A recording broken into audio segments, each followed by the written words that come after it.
अरावली शिक्षा निकेतन आपका हार्दिक स्वागत करता है। हमारे चैनल के साथ आप जुड़े रहिए और हमारा जो चैनल है उसको सब्सक्राइब कीजिए।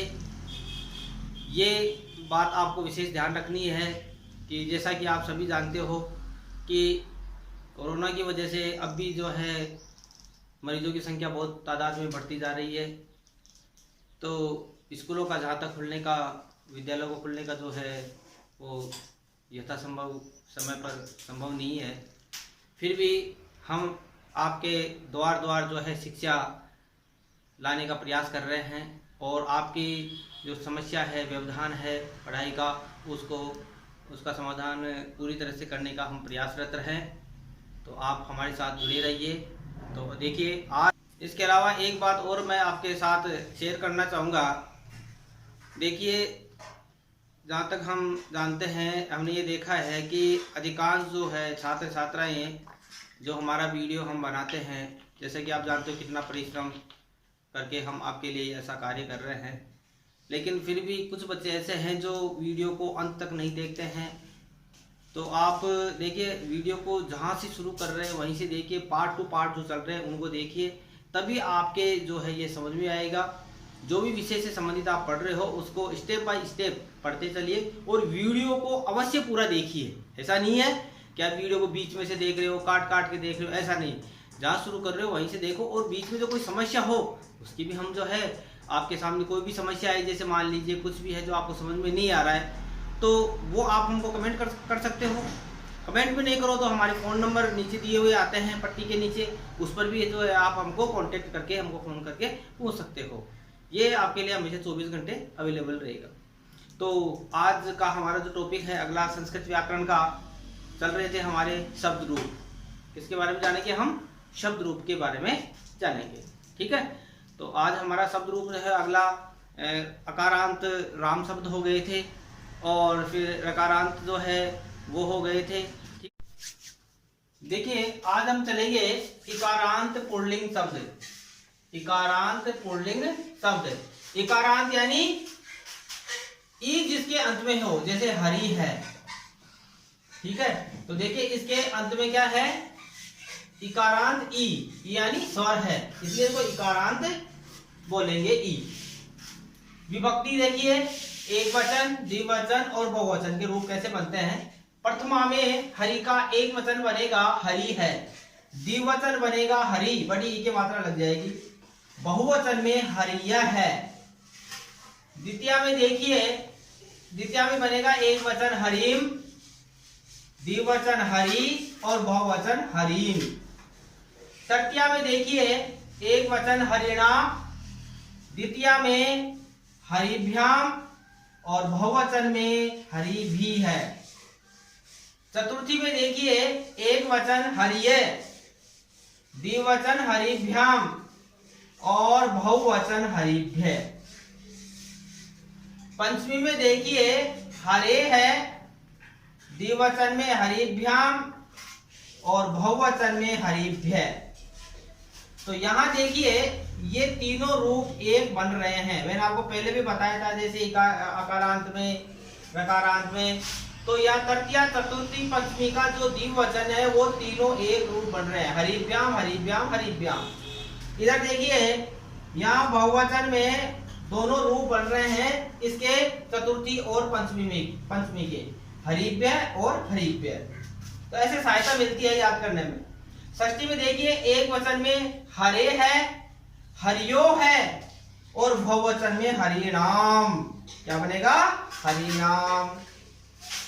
सप्तमी में देखिए एक वचन हरियो, हरियो है और हरिसु, यानी द्विवचन में हरियो है और बहुवचन में क्या बनेगा?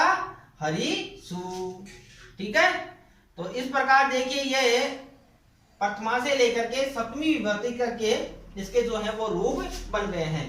संबोधन में देखिए एक वचन का रूप ही चलेगा, जो जैसे कि आपको मैंने पहले बताया था, संबोधन में हे हरे है, हरि का हरे, और यहाँ द्विवचन का रूप हरि और बहुवचन में हे हरिया है।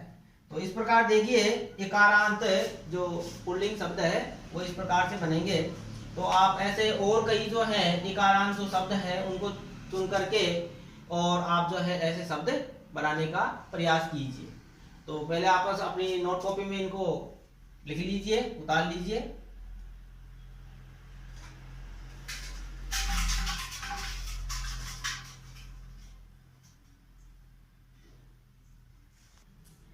देखिए अगला रूप चलेगा उकारांत पुल्लिंग शब्द गुरु। किसका? गुरु, यानी उ जिसके अंत में हो। तो यहां देखिए विभक्ति एक वचन, द्विवचन, बहुवचन। प्रथमा में देखिए गुरु है, क्या बनेगा? गुरु है।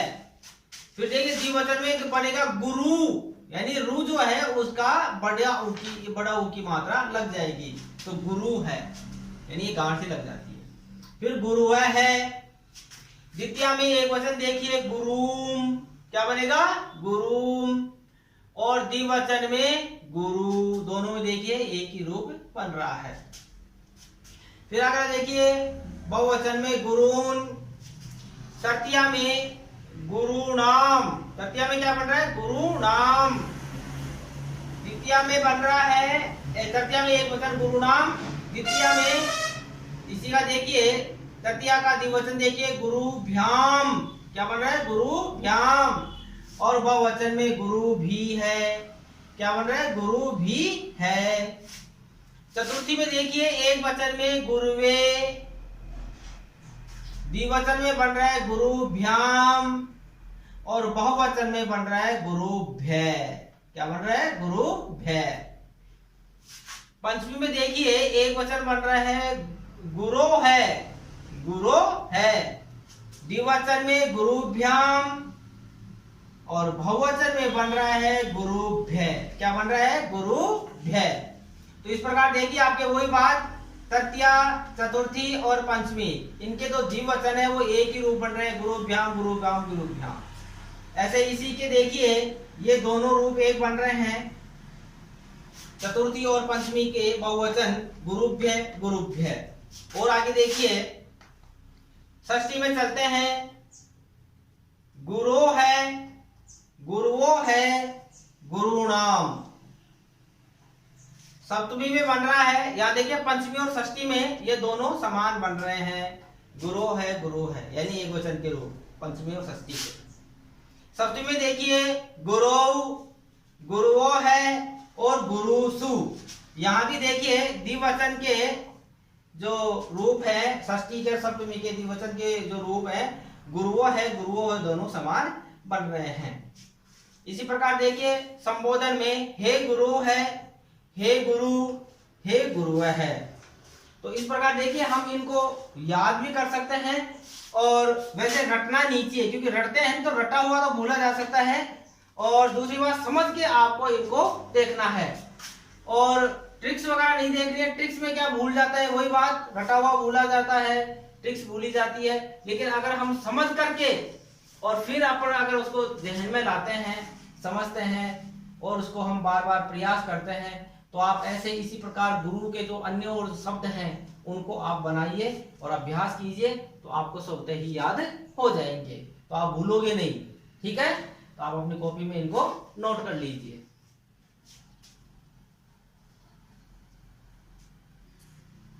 अगला देखिए आत्मन। आत्मन, आत्मन का पुल्लिंग शब्द जो है इसका देखिए विभक्ति, एक वचन, द्विवचन और बहुवचन कैसे बनेंगे। प्रथमा मूल शब्द जो है आत्मा है, आत्मन का आत्मा, आत्मानव, आत्मान है। द्वितीय में देखिए एक वचन बनेगा आत्मानम, क्या बनेगा? आत्मानम। और द्विवचन में बनेगा आत्मानव। तो देखिए यहां देखिए दोनों एक रूप हैं, किसका? प्रथमा और द्वितीय का, आत्मानव और आत्मानव। बहुवचन रूप देखिए द्वितीय का आत्मन है, क्या बनेगा? आत्मन है, आत्मन है, क्या बनेगा? आत्मन है।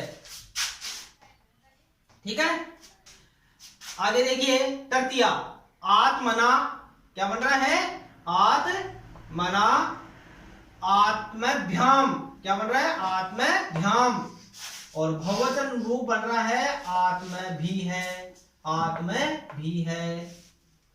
चतुर्थी का एक वचन देखिए क्या बन रहा है, आत्मने। क्या बन रहा है, आत्मने। और बहुवचन रूप वही जो पहले बन रहा था तृतीया का, आत्मभ्याम। और बहुवचन रूप क्या होगा, आत्मभ्य, आत्मभ्य। पंचमी में देखिए, अब इनके प्रथमा पंचमी में देखिए एक वचन का आत्मनः है, आत्मनः है। और द्विवचन बन रहा है आत्मभ्याम। तो यहां देखिए वही बात दोहराऊंगा मैं, तीनों रूप समान बन रहे हैं, द्विवचन रूप तृतीया, चतुर्थी और पंचमी के, आत्मभ्याम, आत्मभ्याम, आत्मभ्याम। ठीक है, आगे चले, आगे चलते देखिए षष्ठी में। षष्ठी का जो एक वचन है वो है आत्मनः, आत्मनः। और द्विवचन आत्मनौ, आत्मनौ है। क्या बन रहा है, आत्मनौ है। और इसका जो बहुवचन रूप है वो बन रहा है आत्मनाम, आत्मनाम। ये बहुवचन रूप होगा। सप्तमी का, यहां देखिए पंचमी और षष्ठी दोनों समान बन रहे हैं। पंचमी और षष्ठी का जो एक वचन है वो समान बन रहे हैं, आत्मनः है, आत्मनः है। ठीक है, अब देखिए सप्तमी का एक वचन आत्मनि, आत्मनि, आत्मनो। देखिए यहां भी ये दोनों रूप समान बन रहे हैं, आत्मनो, आत्मनो, आत्मनो बन रहा है ना, तो ये दोनों समान रूप बन रहे हैं।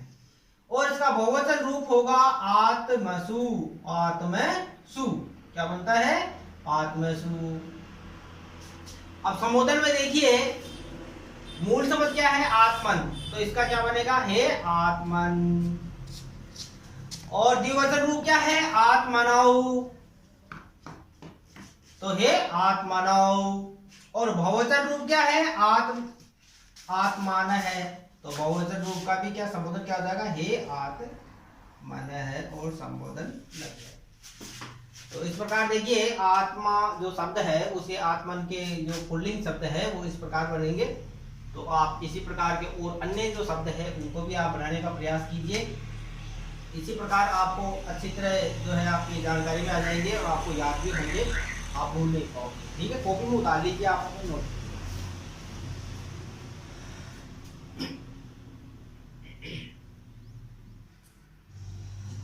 देखिए आज हम यहीं अपने कक्षा को जो है विराम देते हैं।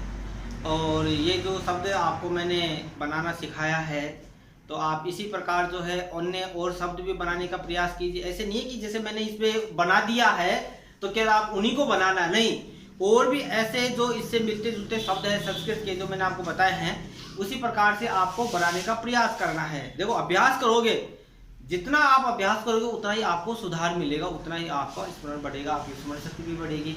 ठीक है, तो रटने की आवश्यकता नहीं है, आपको बिना रटे ऐसी चीजों को याद करना चाहिए। ठीक है, कल अगली जो हमारी जो क्लास होगी उसमें चलेंगे इकारांत शब्द, स्त्रीलिंग जो इकारांत शब्द है वो चलेंगे। तो हमारा जो चैनल है रावरी शिक्षा निकेतन उसको मैं आपको फिर स्मरण दिला दूँ, इसको आप सब्सक्राइब कीजिए, मित्रों से करवाइए और हमारे साथ जुड़े रहिए। इसी प्रकार जो है पढ़ते रहिए, आगे बढ़ते रहिए, यही हमारा आशीर्वाद है। जय हिंद, जय भारत।